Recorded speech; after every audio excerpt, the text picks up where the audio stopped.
আল্লাহর কাছে ওই ব্যক্তি যার হৃদয়ের মধ্যে আমি আল্লাহর ভয় সবচেয়ে বেশি। ইব্রাহিম আলাইহিস সালামের দাওয়াতের বাধা ছেলে পিতা আজর বাধা দিলেন।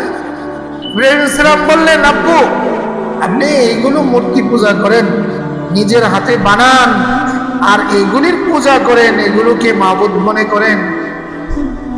পরবর্তীতে এক অনুষ্ঠানে ওদের মেলায় যখন সবাই চলে গেল, হযরত ইব্রাহিম আলাইহিস সালাম তাদের সেই মন্দিরে গেলেন, যে মন্দিরে তাদের মাবুদগুলো রাখা ছিল, মাটির তৈরি মূর্তি।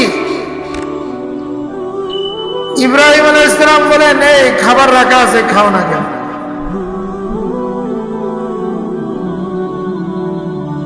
খাবার রাখা আছে, খাও না কেন?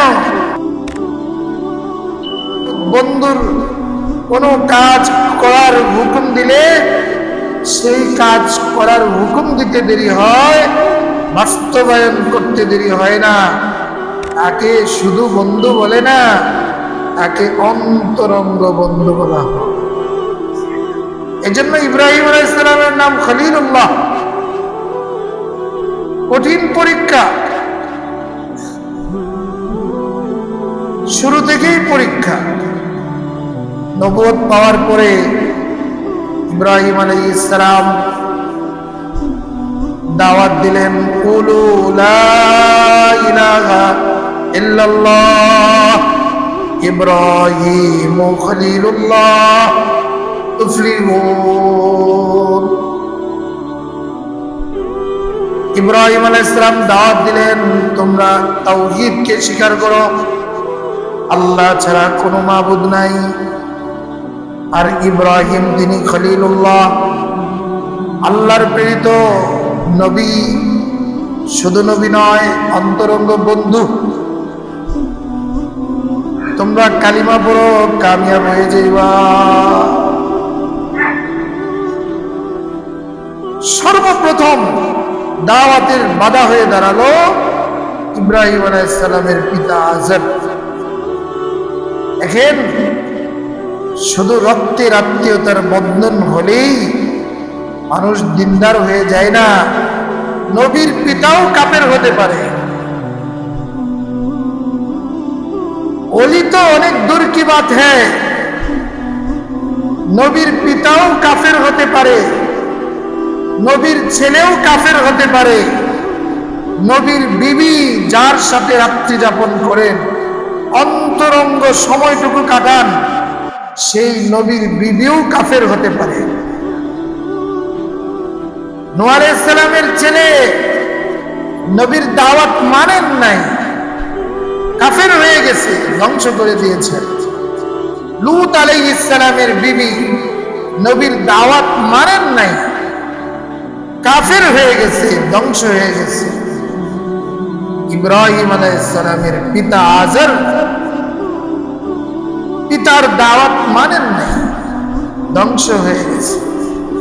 আমাদের নবীজি সাল্লাল্লাহু আলাইহি সাল্লাম এর চাচা আবু জাহল, আবু লাহাব, উতবা, শাইবা, আবু তালেব নবীজি সাল্লাল্লাহু আলাইহি সাল্লামের দাওয়াত মানে নাই, কামিয়াব হতে পারে নাই।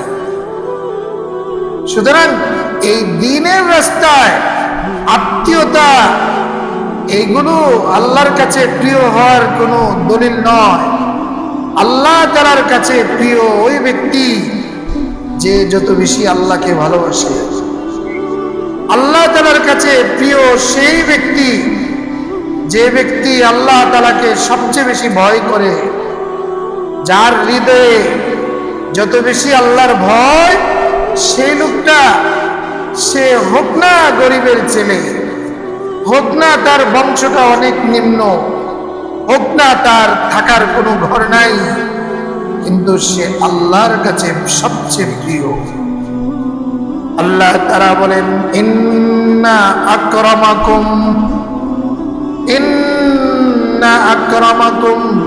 ইনদাল্লাহি আতকাকুম। তোমাদের উম্মতের মধ্যে সবচেয়ে সম্মানী প্রিয় আল্লাহর কাছে ওই ব্যক্তি যার হৃদয়ের মধ্যে আমি আল্লাহর ভয় সবচেয়ে বেশি। ইব্রাহিম আলাইহিস সালামের দাওয়াতের বাধা ছেলে পিতা আজর বাধা দিলেন। ইব্রাহিম আলাইহিস সালাম বললেন, আব্বু আপনি এইগুলো মূর্তি পূজা করেন, নিজের হাতে বানান আর এইগুলির পূজা করেন, এগুলোকে মাবুদ মনে করেন। পরবর্তীতে এক অনুষ্ঠানে ওদের মেলায় যখন সবাই চলে গেল, হযরত ইব্রাহিম আলাইহিস সালাম তাদের সেই মন্দিরে গেলেন, যে মন্দিরে তাদের মাবুদগুলো রাখা ছিল, মাটির তৈরি মূর্তি। ইব্রাহিম আলাইহিস সালাম বলেন, এই খাবার রাখা আছে, খাও না কেন?